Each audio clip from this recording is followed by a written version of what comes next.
মুন্সিগঞ্জ জেলার গজারিয়ায় চীন বাংলাদেশ যৌথ অর্থায়নে বাস্তবায়নাধীন বিদ্যুৎ উপকেন্দ্র নির্মাণ প্রকল্পে বাধা দেওয়ার অভিযোগ করেছে কর্তৃপক্ষ। উপকেন্দ্রে গিয়ে দেখা গেছে রাতের আধারে কে বা কারা ইটের স্তূপ করে বন্ধ করে দিয়েছে প্রবেশপথ। প্রকল্পের কর্মকর্তারা জানান, গজারিয়া উপজেলা ও আশেপাশের এলাকায় নিরবিচ্ছিন্ন বিদ্যুৎ সরবরাহের জন্য বাংলাদেশ সরকার, চীন এবং পাওয়ার গ্রিড নামের একটি প্রতিষ্ঠানের উদ্যোগে 230/132 কেডি গ্রিড উপকেন্দ্র নির্মাণের উদ্যোগ নেওয়া হয়। প্রকল্পটি 2016 সালের 22 ডিসেম্বর একনেকের সভায় অনুমোদন হয়। বিদ্যুৎ বিভাগ 2025 সালের ডিসেম্বরের মধ্যে উক্ত বিদ্যুৎ উপকেন্দ্রটি নির্মাণ কাজ শেষ করার জন্য লক্ষ্যমাত্রা নির্ধারণ করে। সম্প্রতি এর দেয়াল নির্মাণের সময় জমির মালিকানা দাবি করে বাধা দেয় মোদাসের হক নামে এক ব্যক্তি। এ নিয়ে উপকেন্দ্র কর্তৃপক্ষ জানায়, উপযুক্ত দাম দিয়ে তারা এই জমি কিনেছে। সরকারি কাজে বাধা দেয়ায় এরই মধ্যে গজারিয়া থানায় সাধারণ ডায়েরিও করা হয়েছে। গজারিয়ায় আছেন আমাদের সহকর্মী হাবিবুর রহমান, এই বিষয়ে জেনে নেব তার কাছ থেকে। হাবিব, পাওয়ার গ্রিড কোম্পানি লিমিটেডের মূল গেট আটকে কাজ বন্ধ রাখার বিষয়টি আমরা যেমনটি খবরে জানছিলাম, এটির বিস্তারিত জানাবেন। আর সরকারি কাজে বাধা দেওয়ার বিষয়ে প্রশাসন কি বলছে?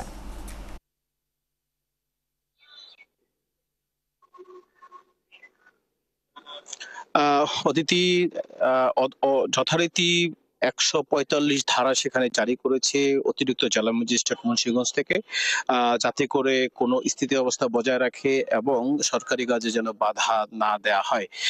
2016 সালে এই একনেকি প্রকল্পটি পাশ হয়েছিল।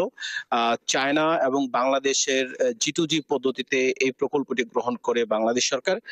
মূলত গজারিয়া এবং মুন্সিগঞ্জ এলাকায় শিল্প অঞ্চল এবং জনগণকে নিরবিচ্ছিন্ন বিদ্যুৎ সরবরাহ এবং শিল্পাঞ্চলকে সচল রাখার জন্য এই বিদ্যুৎ কেন্দ্রটি তখন স্থাপিত করা হয় এবং 2025 সালের ডিসেম্বরের মধ্যে বিদ্যুৎ কাজ সম্পন্ন করে এবং কার্যক্রম পূর্ণদমে চালু করার কথা রয়েছে। ইতিমধ্যে মোদাচ্ছের নামে স্থানীয় কিছু লোক, আরো তার কিছু সহযোগী সহ বিদ্যুৎ কেন্দ্রের সামনে প্রায় হাজার হাজার ইট ফেলে রেখে তাদের স্বাভাবিক কার্যক্রম ব্যাহত করছে। বিদ্যুৎ কেন্দ্রের sub divisional engineer Saiful Alam আমাদেরকে জানিয়েছেন যে তারা অলরেডি মিনিস্ট্রিতে চিঠি দিয়েছেন। তারা জেলা পুলিশ, তারপরে পুলিশ, জেলা প্রশাসক, ইউনো এবং থানা থেকে সংশ্লিষ্ট সকলকে বিষয়কে অবগত করছেন।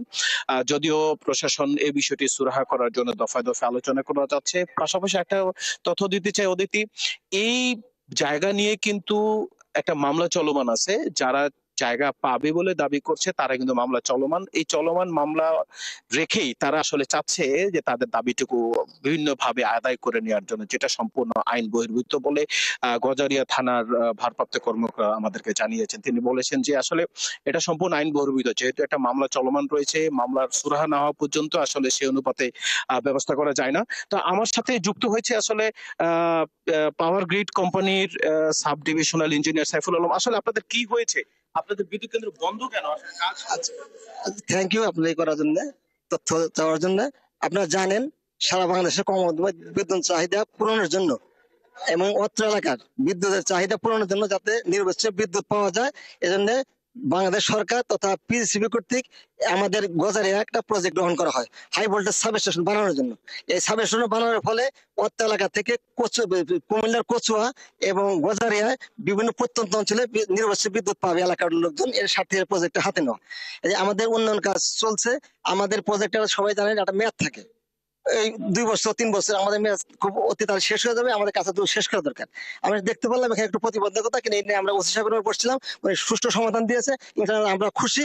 আমরা জানি সবাই মিলে আমরা ঐক্যবদ্ধভাবে কাজ করবো। এরকম এখন পর্যন্ত কোনো সমাধান দিলেন উনি। আপনারা তো মামলা হাবিব, আমরা জেনে নিচ্ছিলাম এবং নিশ্চয়ই এর বিস্তারিত আমরা প্রতিবেদনেও জানতে পারবো।